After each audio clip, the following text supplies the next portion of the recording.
Hello students, बहुत बहुत स्वागत है आपका एक बार फिर study.com में। हम एक बार फिर आपके लिए बहुत महत्वपूर्ण सूचना लेकर आ गए हैं कि आपकी रीट की वैकेंसी आने वाली है। देखिए, रीट एक पात्रता परीक्षा है, ये हम सब लोग जानते हैं। अब रीट की जो इससे पहले एग्ज़ाम हुई थी, वो आपके 2022 में हुई थी। रीट 2022 उसका नाम है। अब आने वाली जो रीट है वो 2024 में होने वाली है, और चूँकि अभी चुनावों का समय है, तो ये आप तय मान लो कि इस महीने के लास्ट तक आपको ये विज्ञप्ति दिखाई दे जाएगी। अब ये तो कन्फर्म है, इससे पहले वाले वीडियो में बता चुका हूँ, जिसने नहीं देखा वो जाकर देख ले कि आपके वैकेंसी आने वाली है। अब आपके पास 2 रास्ते हैं। पहला, या तो आप विज्ञप्ति का इंतज़ार करो, फिर पढ़ना शुरू करो। और जैसा कि पिछली बार देखा गया था कि लगभग 6 लाख के आसपास जो अभ्यर्थी थे, वो फेल हो गए थे। अब एक चीज़ और मान लो, 6 लाख पिछली बार फेल हुए, कम से कम 1.5 लाख इस बार और जोड़ लो।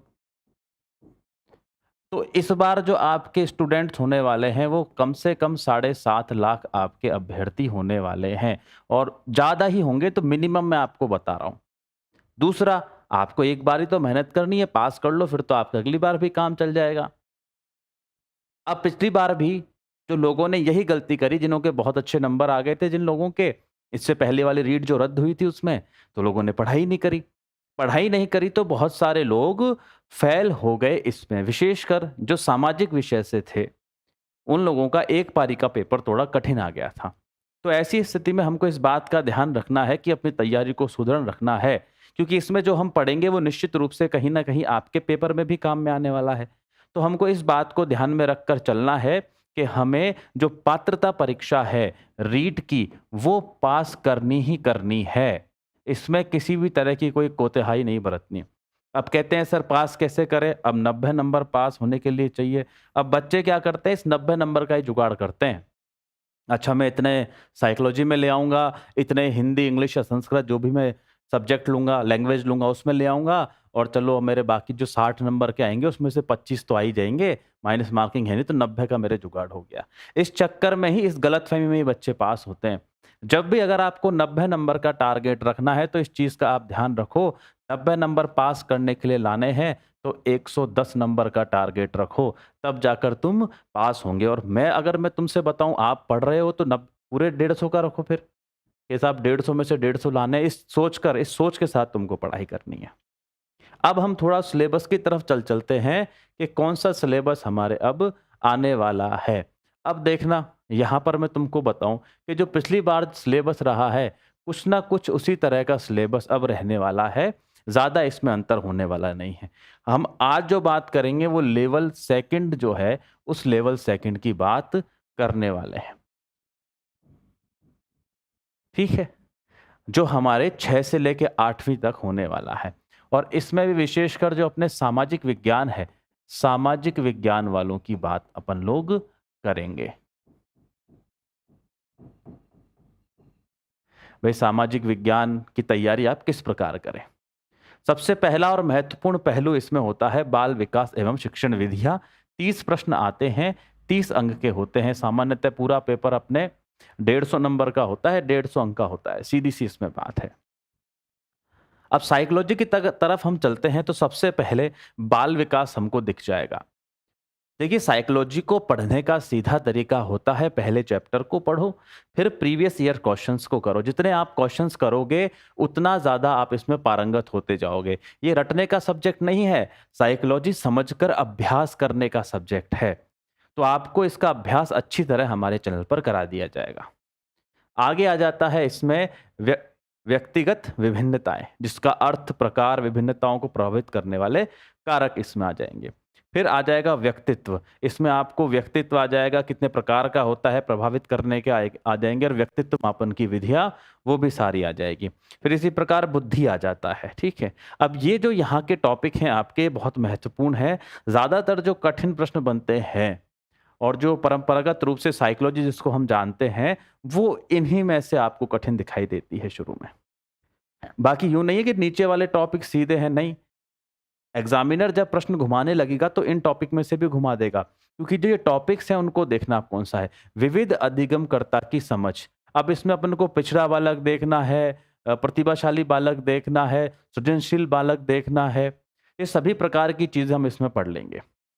उसके बाद अधिगम में आने वाली कठिनाइयों को हमको देखना है, समायोजन संकल्पना के तरीके देखने हैं, तो ये आपके चीज़ आ जाएँगे।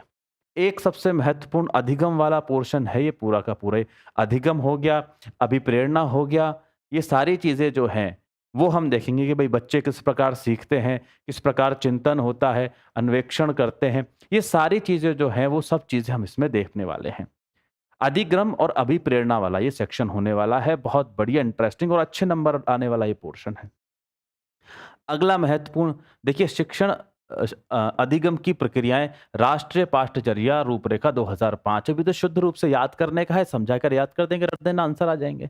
अगला है आकलन मापन मूल्यांकन क्रियात्मक अनुसंधान और शिक्षा का अधिकार अधिनियम 2009।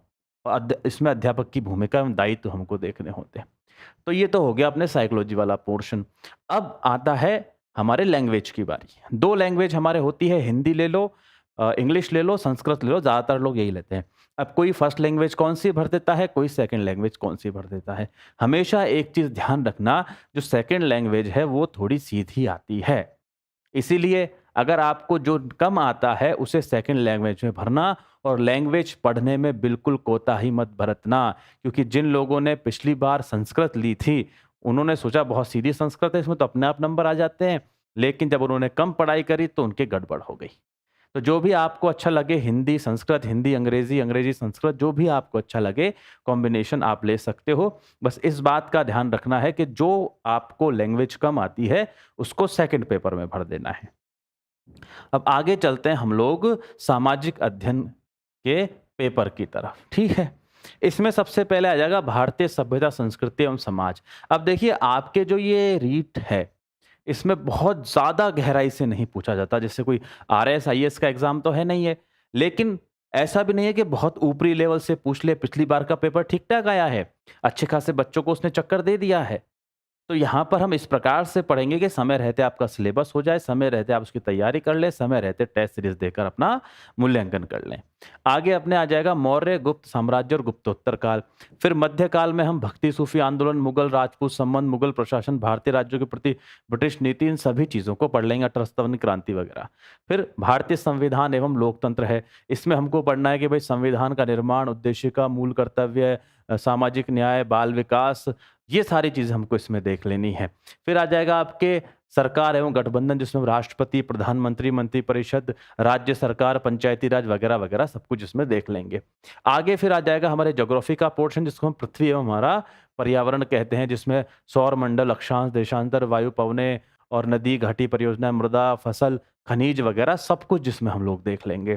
आगे चलना राजस्थान का फिर भूगोल आ जाएगा, जिसमें आपको राजस्थान की ज्योग्राफी में तो सब कुछ ही पढ़ना है। भई रीट जो है राजस्थान का एग्ज़ाम है, तो राजस्थान तो आपको आनी ही चाहिए, इसका वेटेज भी ज़्यादा होता है। और परीक्षा पेपर बनाने वाले जो लोग हैं, चूँकि वो राजस्थान के हैं, तो ये उम्मीद भी करते हैं कि बच्चों को राजस्थान तो अच्छे से आती होगी। ऐसे ही हमको फिर राजस्थान की कला एवं संस्कृति पढ़नी है, जिसमें संपूर्ण आ जाता है। फिर शिक्षा शास्त्रीय मुद्दे आ जाएँगे और इसमें हम जो अपने एक तरह से शिक्षण विधियाँ वगैरह होता है, उसको हम लोग देखने वाले हैं। अब देखना इनके जो अपने को सिलेबस हैं, इनका जो कठिनाई का लेवल है, वो लगभग कहते हैं कि साहब 12th लेवल का आएगा। तो हमको इनके लेवल के हिसाब से पढ़ना होता है और एक लेवल ऊपर से ही हम लोग पढ़िए। बहुत जल्द आपके रीट के बैचेस शुरू होने वाले हैं, तो बिना देर किए हुए हमारे चैनल को सब्सक्राइब ज़रूर कर लें और बेल आइकन दबा दें, क्योंकि आपके सहयोग से ही इस चैनल को एक नई ऊर्जा मिलेगी। तो आपको ध्यान रखना है, कोताही बिल्कुल नहीं बरतनी।